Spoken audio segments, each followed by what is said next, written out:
Bismillahirrahmanirrahim. Assalamu alaikum. This is Aisha Nawaz of your biology teacher. Hopefully you all are perfectly fine with the grace of Allah Almighty. So start with the kingdom planting. इससे previous lecture में हम लोगों ने kingdom जो थे Monera, kingdom protista and kingdom जो fungi है उसको ब्रीफली पढ़ा था। उसके जो ऑर्गेनिज्म थे उनकी कैरेक्टरिस्टिक्स को देखा था और वो हमारे पास सिंप्लिसिटी थी। अब सिंपल से कॉम्प्लेक्स की तरफ जब हम लोगों ने जंप किया तो हम देखते हैं कि हमारे पास कौन से आते हैं, किंगडम प्लांटी। किंगडम प्लांटी में आप लोग देखते हैं कि सबसे पहले जो इसका फीचर है अगर आप देखें तो ये क्या है, यूकैरियोटिक्स।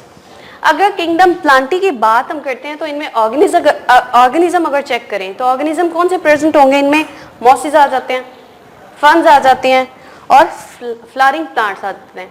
अब फ्लावरिंग प्लांट्स डेफिनेटली वही जो हमें क्या कर सकते हैं, सेपरेट जो है उनका एम्ब्रियो सेक्स ऑर्गन उनके सेपरेट होते हैं और वो क्या कर सकते हैं, अपना पूरा लाइफ साइकिल जो है वो चलाते हैं, एम्ब्रियो बनता है उनमें। ठीक है, सबसे पहले बात करते हैं यूकैरियोटिक की।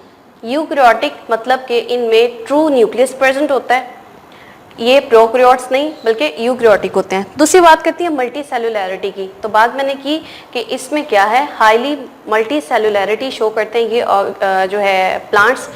क्यों? क्योंकि हम लोगों ने ये अभी थोड़ी देर पहले ही बात की कि इसमें क्या होते हैं, सेपरेट सेक्स सेल्स होते हैं जो कि क्या करते हैं, ऑर्गन्स अपनी जो लाइफ का जो लाइफ स्पैन है उसको चलाते हैं और एक एम्ब्रियो फॉर्मेशन होती है। ठीक है, जिससे नेक्स्ट जो है फ्लावर प्रोड्यूस होता है। उसके बाद अगर इनके मोड ऑफ न्यूट्रिशन को देखते हैं तो मोड ऑफ न्यूट्रिशन में क्या होता है कि ये ऑटोट्रॉफ हैं, मतलब खुद से खुराक तैयार करने वाले हैं, अपनी खुराक के लिए किसी पे इंहिसार नहीं करते। क्यों? दूसरी बड़ी वजह यह है कि इनकी जो सेल वॉल है, सेल वॉल वो किससे बनी होती है, सेलुलोज से। हम लोगों ने बात की थी सेल वॉल किसकी, मोनेरा की, तो वो किससे बनी थी, किंगडम मोनेरा के जो ऑर्गेनिज्म है उनकी सेल वॉल किससे बनी थी, पेप्टाइडोग्लाइकन से। ठीक है, अगर बात की थी हमने किंगडम प्रोटिस्टा की तो उनमें जो थी सेल वॉल किंगडम फंजाई की बात की तो उनमें सेल वॉल काइटिन से बनी थी। अगर हम इनकी बात करते हैं प्लांट्स की तो प्लांट में जो सेल वॉल की कंपोजिशन है वो किसकी है, काइटिन से बनी हुई है इनकी सेल वॉल। और इनके जो क्लोरोप्लास्ट रहता है, इनका साइटोप्लाज्म होता है, साइटोप्लाज्म के अंदर क्लोरोफिल होता है जो कि क्या करता है, फोटोसिंथेसिस। जब ये फोटोसिंथेसाइज करते हैं तो अपनी खुराक खुद से तैयार करते हैं, इसलिए इनको क्या कहा जाता है, ऑटोट्रॉफ। इसलिए इनको क्या किया गया, एक अलग जो है वो स्पीशी में, एक अलग किंगडम में रखा गया। क्यों? क्योंकि ये अपनी लाइफ साइकिल को जो है वो पूरा का पूरा खुद ही चलाते हैं, अपने ऑर्गेनिज्म प्रोड्यूस करते हैं। अब आगे हम देखते हैं किंगडम एनिमेलिया।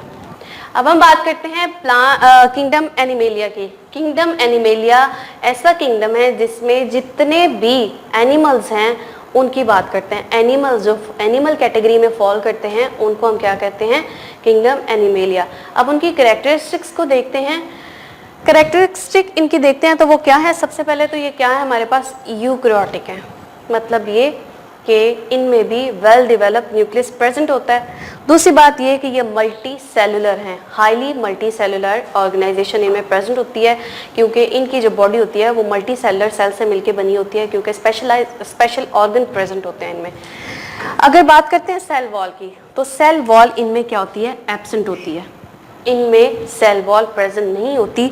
और ये जो है इनका बहुत बड़ा जो है वो डिस्टिंग्विश पॉइंट है, ये डिफर करते हैं फ्रॉम द अदर किंगडम्स। ठीक है, इनमें सेल वॉल नहीं होती। अगर मोड ऑफ न्यूट्रिशन अगर इनका देखते हैं, मोड ऑफ न्यूट्रिशन, तो ये खुराक कैसे खाते हैं, डेफिनेटली हेटरोट्रॉफ हैं। हेटरोट्रॉफ हैं तो ये खुराक जो है वो किस तरह से लेते हैं, तो ये फूड को जो है वो इंजेस्ट करते हैं वाया स्पेशल ऑर्गन्स। इनमें स्पेशल कैविटीज होती हैं जिसके थ्रू ये क्या करते हैं, मतलब बक्कल कैविटी होती है जिसके थ्रू ये फूड को क्या करते हैं, इंजेस्ट करते हैं। अब इसकी और जो है वो इनको डिफरेंट करने की जो चीज़ है दूसरे किंगडम से, वो क्या है, इनकी मूवमेंट है। ये मूव कर सकते हैं from one place to the other place. इससे पहले हम लोगों ने जितने भी ऑर्गेनिजम्स को पढ़ा, जितने किंगडम्स को पढ़ा, तो वो नॉन मोटाइल थे, मूवेबल नहीं थे। जबकि हम एनिमल्स की बात करते हैं तो वो मोटाइल होते हैं। ये थे हमारे 5 किंगडम्स, जिनको 3 हम पहले अपनी लेक्चर वीडियो में डिस्क्राइब कर चुके थे और 2 को मैंने अभी डिस्क्राइब किया, और इनके फीचर्स को और किस तरह से इनको सेटिस्फाई किया अपने जितने भी ऑर्गेनिज्म थे उनको 5 किंगडम क्लासिफिकेशन में। अब इसके बाद किंगडम्स जो था, इसके बाद हम बात करते हैं, हमारे पास वायरसेस भी होते हैं। वायरसेस भी ऑर्गेनिज्म है, लेकिन उनको किंगडम में क्यों नहीं रखा गया उसको देखते हैं हम, उसके लिए एक स्पेशल किंगडम क्यों नहीं बनाया गया। अब हम बात करते हैं वायरसेस की। वायरसेस की अगर बायोलॉजी में आप देखें तो एक हम टर्म पढ़ते हैं virology. Basically virology is the branch of biology which deal with the study of viruses. Biology की एक ऐसी शाख जिसमें हम वायरसेस की स्टडी करें उसको हम क्या कहते हैं, वायरोलॉजी। तो वायरोलॉजी में हम सारे जितने भी हमारे पास वायरसेस हैं उनको पढ़ते हैं। अब वायरसेस बेसिकली एक बॉर्डर लाइन है between living and non living. मतलब कंसीडर किया जाता है, अभी तक हमें ये पता ही नहीं कि क्या वो लिविंग है या नॉन लिविंग है, इनको लिविंग कंसीडर ही नहीं किया जाता।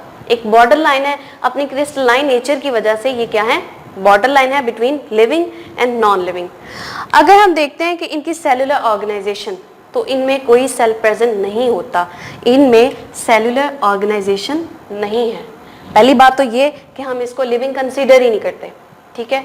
दूसरी बात ये कि इसमें किसी किस्म का कोई सेल प्रेजेंट नहीं होता, इसमें सेल नहीं होता, इसीलिए हम इसको क्या पढ़ते हैं, नॉन लिविंग कंसीडर करते हैं। उसके बाद अगर इसकी कंपोजिशन देखें तो कंपोजिशन क्या है कि इसमें जस्ट डीएनए या आरएनए प्रेजेंट होगा, जिसको कोड किया होता है किसने, प्रोटीन ने। प्रोटीन की कवरिंग होती है, या तो डीएनए होगा या फिर आरएनए प्रेजेंट होगा, इनकी कंपोजिशन इससे होती है, ठीक है। उसके बाद अगर देखते हैं, बात करते हैं लिविंग एरिया, तो ये रहते कहाँ पे, किस तरह से एग्जिस्ट करते हैं। बेसिकली ये अपना होस्ट फाइंड करते हैं, अपना लाइफ साइकिल चलाने के लिए ये क्या करते हैं, होस्ट अपना। फॉर एग्जाम्पल बात करते हैं हम फ्लू, जस्ट लाइक इन्फ्लुएंजा, तो ये जो वायरसेस होते हैं ये होस्ट ढूंढते हैं, और होस्ट उनका हो सकते हैं ह्यूमन बींग्स या जो भी वायरसेस। कुछ वायरसेस होते हैं जस्ट लाइक होते हैं एनिमल्स में, और कुछ ह्यूमन बींग्स में होते हैं। इन्फ्लुएंजा जैसे कि ह्यूमंस में होता है, उनको फ्लू होता है। तो ये वायरसेस होते हैं, ये क्या करते हैं, लिविंग अपना पर्सन ढूंढते हैं और उसमें डिजीजेस कॉज करते हैं, ठीक। अब अगर हम टर्म बात करते हैं एक टर्म की, वायरॉइड्स एंड प्रायोन्स की, तो प्रायोन्स क्या होते हैं, एक इन्फेक्शियस जो होते हैं वायरसेस होते हैं, और इनकी ये जो सिर्फ और सिर्फ प्रोटीन से बने होते हैं, इनमें कोई डीएनए या आरएनए प्रेजेंट नहीं होता, जस्ट इनकी कंपोजिशन क्या है, एक प्रोटीन। अगर हम वायरॉइड्स की बात करते हैं तो इनकी कंपोजिशन क्या है, जस्ट डीएनए या आरएनए, इसमें किसी किस्म की प्रोटीन जो है वो नहीं होगी। तो ये दोनों क्या है, ये इन्फेक्शियस वायरसेस हैं, इन्फेक्शन कॉज करते हैं। जब ये अपना होस्ट ढूंढ लेते हैं तो उस होस्ट में डेफिनेटली ये डिजीज कॉज करेंगे। तो ये थे हमारे पास वायरसेस, ठीक है। इसीलिए इनको जब लिविंग ही कंसीडर नहीं किया जाता तो इसके लिए कोई किंगडम नहीं बनाया गया, और इसको एक सेपरेट टर्म में पढ़ा जाता है जिसको हम वायरोलॉजी कहते हैं, या वायरसेस स्टेट इसकी। ये थी हमारी वीडियो जिसमें हम लोगों ने किंगडम्स जो थे हमारे रिमेनिंग किंगडम्स उनको पढ़ा और साथ में वायरसेस को डिस्क्राइब किया। इंशाल्लाह मिलते हैं नेक्स्ट वीडियो में।